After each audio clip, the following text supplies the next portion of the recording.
Omega competition में आपका स्वागत है। पिछले लेक्चर में हम लोग निगेटिव नंबर के बारे में पढ़ रहे थे। हमने देखा कि निगेटिव नंबर क्या होता है और इसका कॉन्सेप्ट क्या है, कैसे आया। इसके साथ हमने एक बहुत ही इम्पोर्टेंट पॉइंट बताया था, रेफरेंस पॉइंट, कि रेफरेंस पॉइंट पे ज़रूर ध्यान दीजिएगा, ये रेफरेंस पॉइंट क्या होता है। फिर हमने नंबर लाइन दिखाया था, नंबर लाइन पे आपको जीरो बताया कि जीरो जो है उस नंबर लाइन का एक रेफरेंस पॉइंट है। रेफरेंस पॉइंट मतलब जहाँ से कोई चीज़ हम मेजर करना शुरू करते हैं वही रेफरेंस पॉइंट होता है। तो रेफरेंस पॉइंट के नंबर लाइन पे दाहिने साइड हमारे सारे पॉजिटिव नंबर आते हैं और बाएं साइड सारे नेगेटिव नंबर आते हैं। तो हम आज फिर एक उसी को आगे बढ़ाते हुए हम आपको रेफरेंस पॉइंट एक बार फिर से रिमाइंड करा देते हैं, क्योंकि यह बहुत ही इम्पोर्टेंट है। क्या होता है रेफरेंस पॉइंट? कुछ भी जो चीज़ जहाँ से शुरू करते हो नापना, मेजर करना। जैसे मान लीजिए आपको यह पॉइंट है और आपको दिखाना है कि यह बोर्ड पे कहाँ है, तो सबसे पहले आप एक पॉइंट सेलेक्ट करेंगे, मान लीजिए इस कॉर्नर पे।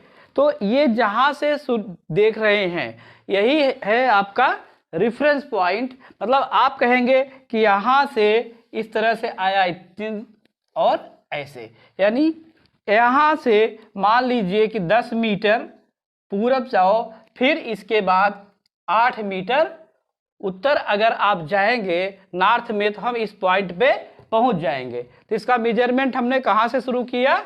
यहाँ से लिया। तो ये हो गया हमारा रेफरेंस पॉइंट, यानी जहाँ से आप कोई चीज़ शुरू करते हैं। ठीक है, जहाँ पे आप खड़े होते हैं उसी को कहते हैं रेफरेंस पॉइंट या ओरिजिन। ठीक है, तो हम अब रेफरेंस पॉइंट जो होता है वह घटनाओं के अनुसार, आपकी ज़रूरत के अनुसार बदलता रहता है। जैसे हम कहते हैं पानी हमारा 0 डिग्री सेंटीग्रेड पर जमता है।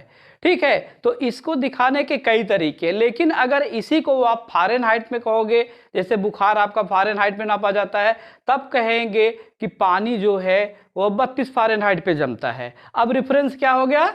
अलग हो गया। ठीक है, लेकिन अगर केल्विन टेम्परेचर ले लीजिए तो कहेंगे कि 273 केल्विन पे जमता है। ठीक है, 273.4 होता है लगभग, लेकिन हम उसे अप्रॉक्सीमेटली ले रहे हैं 273। तो यहाँ रेफरेंस पॉइंट अलग अलग हैं। जैसे कि हमने ले लिया कि ये फ्रीजिंग पॉइंट ऑफ वाटर।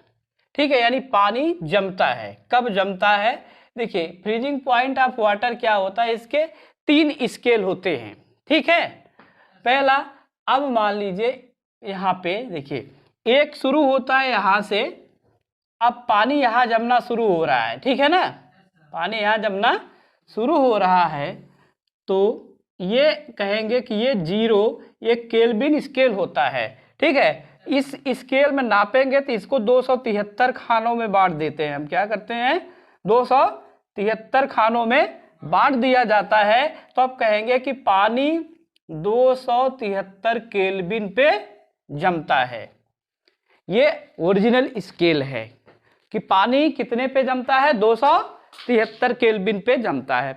ठीक है, वाटर का फ्रीजिंग पॉइंट 273 केल्विन है। लेकिन अगर यही सेल्सियस में कहें तो जो सेल्सियस स्केल हमारा है वह प्रैक्टिकल है, वह शुरू ही वहां से होता है। कहां से? यहां से, यानी कि इसका सेल्सियस का या सेंटीग्रेड को C से दिखाते हैं, ये 0 कहेंगे। 0 सेंटीग्रेड से ऊपर जाता है, मान लो इस तरह से। ठीक है, पानी का जो बॉइलिंग पॉइंट है, बॉइलिंग पॉइंट, ठीक है, तो वो कितना, पानी का बॉइलिंग पॉइंट हो जाएगा 100 डिग्री सेंटीग्रेड। जबकि पानी का कहाँ जमता है? 0 सेंटीग्रेड पे, लेकिन केल्विन में क्या कहेंगे? 273 पे, क्योंकि इसका रेफरेंस पॉइंट यहाँ नीचे है। ठीक है, तो अब अगर पानी का जो बॉइलिंग पॉइंट 100 डिग्री है, अगर केल्विन में दिखाएंगे तो ये 373 केल्विन पे कहेंगे पानी बॉयल होता है। उबलता है। इसी को अगर फ़ारेनहाइट में दिखाएं तो यहाँ पे जो ये पानी जमता है वो होता है 32 फ़ारेनहाइट, यानी ये इतना नीचे होता है। ठीक है, 0 फ़ारेनहाइट यहाँ से शुरू होता है ना, और यहाँ तक ये 180 फ़ारेनहाइट हो जाता है। कितना? 180, यानी इसका रेफरेंस पॉइंट यहाँ शुरू होता है। तो देखिए सबका रेफरेंस पॉइंट अगर अलग है तो मेजरमेंट भी उस स्केल में अलग अलग आ रहा है। यहाँ क्या कह रहे हैं कि 273 केल्विन है, ये पॉजिटिव वैल्यू दिखा रहा है, ये भी पॉजिटिव, ये भी पॉजिटिव। ठीक है, लेकिन अब देखिए आपका घी जैसे है, घी आपका बहुत पहले जम जाता है। ठीक है, ऑयल क्या है, 0 पे नहीं जमता है। ठीक है, बहुत सारे ऑयल हैं आपके, वेजिटेबल ऑयल हैं, केरोसिन ऑयल है, पेट्रोल है, तो वो और ठंडा करना पड़ता है। मान लीजिए कि इतना नीचे आए, यहाँ जमा, ठीक है ना, तब ये मान यहाँ पे 50 है, कितना है 50 पॉइंट और नीचे आए, तब इस केल्विन टेम्परेचर में कहेंगे -50 सेंटीग्रेड पे कोई XYZ ऑयल है वो आपका -50 सेंटीग्रेड पे फ्रीज हो रहा है। ठीक है, लेकिन यही केल्विन में कहेंगे तो इसमें से घटा दीजिए 50। ठीक है, तो कितना हो जाएगा, बोलिए 2 to 3 केल्विन, कहेंगे 2 to 3 केल्विन पे वह ऑयल जमता है, XY कोई भी ऑयल हो।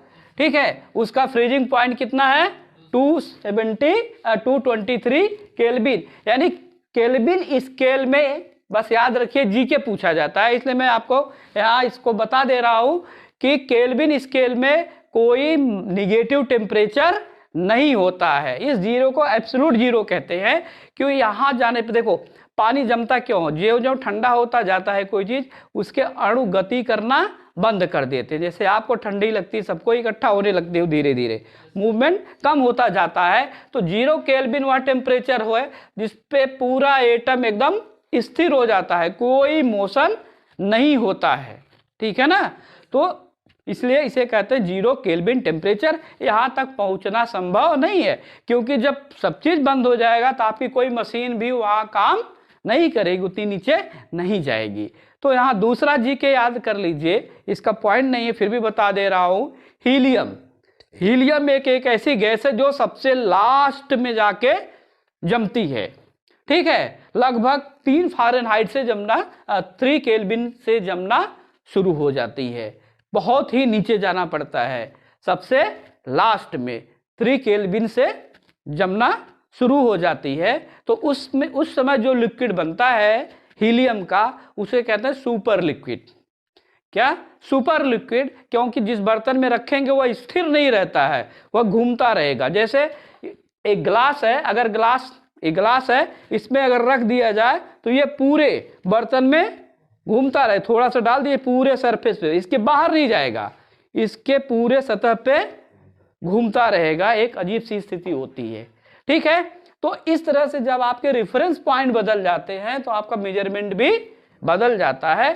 ठीक है, तो इसको याद रखिए। अब हम आते हैं अपने दूसरे पॉइंट पे। ठीक है, दूसरा पॉइंट क्या है, नेगेटिव नंबर के बाद अब हम आते हैं इंटीजर्स पे। इंटीजर क्या होते हैं? पूर्ण संख्याएं, यानी जिनका कोई पूरी की पूरी संख्या हो, जैसे 1 2 3 4 5 6 7 8 9 10 11 12 जो भी है। ठीक है ना, ये पूरी हो कि पूरी संख्या हो, कोई फ्रैक्शन ना हो। ठीक है ना, उससे कहते हैं क्या, इंटीजर। ठीक है, इंटीजर क्या है, 0 से लेके कुछ भी इनफाइनाइट हो सकता है, पॉजिटिव में और निगेटिव में भी। तो मैं इसको पहले बता चुका हूं, पॉजिटिव इंटीजर निगेटिव इंटीजर दोनों को मिला के कहते हैं क्या, इंटीजर कहते हैं। ठीक है ना, तो अब इंटीजर में हमने कहा था कि हमें कुछ क्रियाएं ऑपरेशंस पढ़ने होंगे, संक्रियाएं पढ़नी होगी कि इंटीजरों को हम कैसे जोड़ते हैं, उनको कैसे घटाते हैं, गुणा कैसे करते हैं और भाग कैसे करते हैं। आप लोग पढ़ते आए होंगे, देखिए बार बार कि प्लस और प्लस जोड़ते हैं तो प्लस आता है। ठीक है, प्लस माइनस जोड़ देते हैं तो कभी आपका आंसर प्लस में आ जाता है, कभी आपका आंसर माइनस में आ जाता है। तो जो हमारे बिगिनर्स होते हैं, जो शुरू करते हैं मैथ पढ़ना, या छोटे बच्चे हैं, वो बहुत कंफ्यूज होते हैं कहाँ प्लस लगेगा और कहाँ माइनस लगेगा। इसी तरह से मल्टीप्लाई करते हैं, अगर प्लस प्लस मल्टीप्लाई कर दिया तो प्लस में आंसर आ गया, है ना, प्लस माइनस किया तो माइनस में आ गया। क्यों आया, इसका क्या कारण है, हम वो भी यहाँ आपको बताएंगे। माइनस माइनस जब कर देते हैं तो प्लस में आंसर आ जाता है, ऐसा क्यों होता है, ठीक है, कैसे होता है, समझ में आया। तो ये चीज आप जानते रहेंगे तो बहुत आसानी से आगे जब आप कैलकुलेशन करेंगे तो गलतियों को आप पकड़ सकते हैं, ठीक है। तो आपको लगेगा कि नहीं हमें तो केवल सवाल क्या एग्जाम्पल दे के सवाल बताना चाहिए, नहीं। देखिए, दो तरह के सब्जेक्ट होते हैं, पहले याद रखिए सब्जेक्ट हमारा दो तरह का होता है। जैसे सब्जेक्ट को हम दो पार्ट में आपको बांट के बता दे रहे हैं। पहले में जैसे हम लिख रहे हैं यहाँ पे आपका हो गया हिस्ट्री, क्या है, history, biology, geography, eco sociology etcetera, इस तरह की जो भी विषय हैं। तो देखिए इसमें आपके पास देखो क्या पूछा जाता है, क्वेश्चन, क्या पूछा है यहाँ पे, क्वेश्चन आता है और आप क्या देते हो उसका आंसर, है ना। प्रश्न पूछ लिया गया और आप क्योंकि आपके पास ऑप्शन होता है आंसर। जैसे कि तराई का युद्ध किसके किसके बीच हुआ था, वो फिक्स है, उसका आंसर फिक्स है, हर आदमी उसको अलग तरीके से नहीं दे सकता, या उसमें आपको कुछ सोचना नहीं हो, आपको मेमोरी में रखना और आंसर दे देना है। लेकिन अब जैसे दूसरा होता है मैथ, क्या, मैथ, साइंस, जैसे फिजिक्स हो गया, समवेयर केमिस्ट्री हो गया, है ना, इनमें क्वेश्चन नहीं पूछा जाता, ठीक है, इनमें क्वेश्चन नहीं पूछा जाता है। क्या पूछा जाता है, किसी को पता है, प्रॉब्लम्स होता है, इनमें क्या होता है, प्रॉब्लम्स, समस्याएं, क्वेश्चन नहीं, क्या, प्रॉब्लम्स। आप निकालते क्या हो, इसका आंसर नहीं, सॉल्यूशन, ठीक है, क्या निकालते हो, सॉल्यूशन निकालते हो, ठीक है। तो अब देखो प्रॉब्लम का सॉल्यूशन निकालने के लिए, ठीक है, डायरेक्ट सॉल्यूशन नहीं होता, कुछ करना पड़ता है, ठीक है। मैं एग्जांपल देके पहले समझाता हूं। जैसे आप एक इंजीनियर हो, आप इंजीनियर हो, मान लीजिए आप कार के इंजीनियर हो, ठीक है, कार के इंजन में खराबी आ गई, प्रॉब्लम, ये एक प्रॉब्लम है, कार का इंजन खराब है, ये प्रॉब्लम है, वर्क नहीं कर रहा है। तो सबसे पहले आप क्या करोगे, उसे खोलना शुरू कर दोगे, पूरे इंजन या पूरी गाड़ी को खोल डालोगे, या उसे जो है पहले समझोगे कि क्या समस्या हो सकती है। देखो इसको सॉल्व करने वाले भी दो तरह के होते हैं, इंजीनियर का तरीका अलग होता है, एक सीखे हुए मिस्त्री का तरीका अलग होता है। खोलने लगेगा, कहेगा ये पार्ट खराब है, नहीं ये वाला तो ठीक है, ये वाला खराब है, ये करके देखते हैं, वो करके देखते हैं, ठीक है। दूसरा क्या करेगा, नहीं पहले समझेगा कि इसमें इतने पार्ट है, इंजन में इतने पार्ट है, हर का काम अलग अलग, ये काम है, ये वाला काम नहीं कर रहा, इसका मतलब कि ये पार्ट उसका खराब है। तो आपको देखिए ऐसे इंजीनियर या ऐसे लोग तुरंत बता देते हैं कि इसका ये पार्ट खराब है, ये चेंज करना पड़ेगा, ठीक है। तो ये चीज जो डायग्नोसिस किया, यह हुआ सॉल्यूशन, क्या हो गया, सॉल्यूशन। अब आता है उसको खोलना, क्या आएगा, कार खोलना, खोल के बदलना, ये चीज आ गया जो है कैलकुलेशन, हम इसे कहेंगे कैलकुलेशन, ठीक है। जैसे डॉक्टर के पास जाते हो तो पहले वो डायग्नोसिस करता है, फिर दवाइयाँ लिखता है, ठीक है ना। तो ऐसे ही मैथ, और मैथ में है क्या कि आपको एग्जाम्पल बता दिया जाए और उसी बेस पे फिर आप सवाल हल करो, देख देख के, ये वाला ऐसे था, ऐसे। अक्सर ऐसा 70% बच्चे करते हैं, हमारे स्कूल में भी कराया जाता है, हमें भी कराया गया था, ठीक है, आप सभी भी को पता होगा, अरे ये वाला सवाल इस एग्जाम्पल के आधार पे हम पलट के देखते हैं, ठीक है। तो ये सॉल्यूशन नहीं हुआ, ये वही मिस्त्री वाली बात हो गई, ये करके देखते हैं, वो करके देखते हैं, फिर समझते कुछ नहीं है। सॉल्यूशन में हुआ क्या कि पहले आपने क्वेश्चन को पढ़ा, आप समझ गए क्या करना है, यही हुआ सॉल्यूशन। ठीक है, जैसे आपको दे दिया गया सिंपली मान लो 3 + 4, अब किसी को ये पता नहीं इसका मतलब, तो वो फंस जाएगा, यानी कि वो ये कहेगा ऐसा चिन्ह तो इसको जोड़ दिया जाता है। लेकिन आप समझ गए कि 3 + 4 को एक क्या है, जोड़ना है, या एक सॉल्यूशन है। ठीक है, या कोई सवाल दे दिया गया कि 5 कलम का दाम 25 रुपए, 3 कलम का दाम क्या बताओ, तो आप पहले उसे क्या करोगे, समझ जाओगे, सॉल्यूशन क्या निकालोगे कि हमें डिवाइड करना है। क्या करना है, डिवाइड करना है, ये आपका सॉल्यूशन हुआ।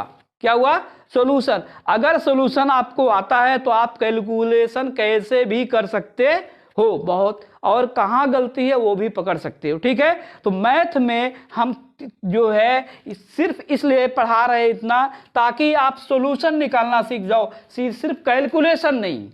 जैसे कहते हैं बहुत सारे बच्चे, ये सर नहीं ठीक पढ़ाते, वो सर बहुत अच्छा पढ़ाते, एक छोटी ट्रिक बता देते हैं, सवाल आ जाता है। वह सॉल्यूशन नहीं है, एक सेट पैटर्न है। अगर क्वेश्चन उस पैटर्न से हट गया तो आपका ट्रिक भी फेल हो गया। ठीक है ना, उससे आपको सॉल्यूशन समझ में नहीं आएगा। तो सॉल्यूशन होता है किसी भी प्रॉब्लम में, सबसे पहले हमें क्या निकालना है, सॉल्यूशन। फिर जो गुणा भाग, जो भी जोड़ घटाना करते हो, उसे कहते हैं कैलकुलेशन। क्या कहते हैं, कैलकुलेशन। तो देखो कैलकुलेशन तो थर्ड पार्ट हो गया। पहला देखो मेन पार्ट क्या है, प्रॉब्लम को समझना, उसका सॉल्यूशन निकालना। अगर आप प्रॉब्लम क्या दिया गया है, क्या करना है, ये समझ गए तो यही आपका सॉल्यूशन हो गया। तो आप कैलकुलेशन कई तरीकों से कर सकते हैं। ठीक है, और सीधे कैलकुलेशन तो फिर आपको रटना पड़ेगा, सवाल by question, problem by problem रटना पड़ेगा। ठीक है, तो इसलिए आप सिर्फ कैलकुलेशन नहीं, प्रॉब्लम पे के सॉल्यूशन पे ध्यान देंगे, फिर कैलकुलेशन आसानी से होता जाएगा। फिर कैलकुलेशन प्रैक्टिस पे डिपेंड करता है, और सॉल्यूशन नॉलेज पे डिपेंड करता है। Calculation always depend on practice, solution depend on knowledge. आप उसके बारे में कितना जानते हैं, उतनी आसानी से सॉल्यूशन निकाल लेंगे, तो कैलकुलेशन भी उतना ही आसान हो जाएगा। ठीक है, तो अब हम चलते हैं इंटीजर के, अब कुछ ऑपरेशंस हम देखते हैं। तो सबसे पहले हम यहाँ पे आपको बता रहे हैं एब्सोल्यूट वैल्यू क्या होती है। ठीक है, तो पहले हम देखो बता चुके हैं, रिकॉल करिए, फिर से एक बार रिपीट कर दे रहे हैं। निगेटिव केवल दिशा को विपरीत कर देता है, यानी उलट देता है। ठीक है, निगेटिव साइन दिशा को क्या करता है, उलट देता है। जैसे क्या है, ये पेन है, कहेंगे पॉजिटिव डायरेक्शन में है, इसका निगेटिव डायरेक्शन मतलब 180 डिग्री घूम गया, तो क्या बन गया, अब ये क्या कहेंगे, ये निगेटिव डायरेक्शन में है। चलिए ठीक है, फिर अगर इसे घुमा दिया जाए तो देखो ये निगेटिव है, फिर इसका निगेटिव कर दिया जाए तो फिर पॉजिटिव। इस पे अभी बहुत इंटरेस्टिंग चीज हम लोग पढ़ने वाले हैं। तो पहले हम एब्सोल्यूट वैल्यू दिखाते हैं क्या होता है। देखिए यह 0 हमारा रिफरेंस है, इंटीजर का क्या है, रिफरेंस है, मतलब हम यहीं से इधर भी मेजर करना शुरू करते हैं और इधर भी मेजर करना शुरू करते हैं। इधर भी इनफाइनाइट तक जाते हैं और इधर भी इनफाइनाइट तक जाते हैं। ठीक है, तो एब्सोल्यूट वैल्यू क्या होती है, एब्सोल्यूट वैल्यू ये दिखाती है, जैसे 7 का एब्सोल्यूट वैल्यू हमें यहां पढ़ना है, निरपेक्ष मान, एब्सोल्यूट वैल्यू, निरपेक्ष मान। क्या निरपेक्ष मान क्या होता है, एब्सोल्यूट वैल्यू का मतलब हुआ कि 0 से कितनी दूरी पे है, वो कितनी दूरी पे है, यानी इसका जो, इसको ऐसे लिखेंगे, एक ऐसे चिन्ह बनाते हैं दो साइड, 7 = 7। इसका मतलब हुआ कि इस चिन्ह के अंदर चाहे आप माइनस लिखें, -7 लिखें, तब भी आंसर क्या आएगा आपका बाहर, 7 आएगा। इसका मतलब ये एब्सोल्यूट वैल्यू दिखाता है केवल कि इसकी डिस्टेंस 0 से कितनी है। देखो दिशा अलग है, निगेटिव सिर्फ क्या दिखा रहा है, पॉजिटिव वाला ये डायरेक्शन दिखा रहा है, निगेटिव वाला ये डायरेक्शन। -7 का देखो यहाँ पे ये हुआ, इसका एब्सोल्यूट वैल्यू हुआ कि 0 से यह कितनी दूरी पे है, कितनी यूनिट है, 1 2 3 4 5 6 7 7 यूनिट पे है ना। अगर ये देखो, अगर ये 1 मीटर का है, कितने मीटर का है, 1 मीटर का है, तो यहां से यहां तक कितना हुआ, 7 मीटर हुआ कि नहीं हुआ, ईस्ट की साइड में। मान लो पूरब साइड में, या हमने कहा इसे फॉरवर्ड साइड भी बोलते हैं, है कि नहीं है, या पॉजिटिव डायरेक्शन में, पॉजिटिव डायरेक्शन में 7 मीटर। वैसे ही अगर जो माइनस देंगे, एब्सोल्यूट वैल्यू ये बताएगा कि ये 7 मीटर ही है, 7 मीटर इस डायरेक्शन में, ठीक है। वेस्ट डायरेक्शन, क्या, वेस्ट डायरेक्शन और निगेटिव डायरेक्शन और बैकवर्ड डायरेक्शन, तीनों कह सकते हैं, है ना। सिर्फ डायरेक्शन बता रहा है, इस दिशा में है। तो निरपेक्ष वैल्यू जब भी आपसे एब्सोल्यूट वैल्यू पूछी जाए तो प्लस हो या माइनस हो, उससे कोई फर्क नहीं पड़ता है, उतना ही होता है, ठीक है। तो अब यहां पे देखिए कि अगर यहां पे x है, क्या लिखा है, x है, तो इसकी वैल्यू होती है, अगर x ग्रेटर देन 0, x 0 से बड़ा होगा तो प्लस होगा, तो इसका आंसर जो आएगा वो x आएगा, ठीक है। अगर -x इक्वल टू ये हो गया x लेस देन 0, तो भी आंसर प्लस ही आएगा। समझ में आया क्या, कि अगर माइनस यहाँ पे 3 लिखा जाए तो इसकी वैल्यू बाहर कितनी निकल के आएगी, 3 आएगी। और अगर -3 लिखा जाए तो भी वैल्यू बाहर निकल के 3 आएगी। यानी यह केवल डिस्टेंस दिखाता है, कहां से, 0 से उस नंबर का डिस्टेंस दिखाता है, माइनस केवल डायरेक्शन दिखाता है। यानी यह डायरेक्शन की जरूरत हमें नहीं है, सिर्फ क्या, किसकी जरूरत है, वैल्यू की जरूरत है, डायरेक्शन की जरूरत नहीं है। केवल 0 से उस अंक की, उस डिजिट की 0 दिखाता है, उसी को हम निरपेक्ष मान कहते हैं। या कहें निरपेक्ष मान, एब्सोल्यूट वैल्यू हमेशा 0 से उस नंबर की दूरी दिखाता है कि वह 0 से कितनी दूरी पर स्थित है, ठीक है। तो मुझे उम्मीद है कि आपको ये एब्सोल्यूट वैल्यू समझ में आई होगी। अब हम नेक्स्ट लेक्चर में एडिशन करना सीखते हैं कि कैसे इंटीजर्स को जोड़ते हैं। तो आज के लेक्चर में बस इतना ही। Thank you.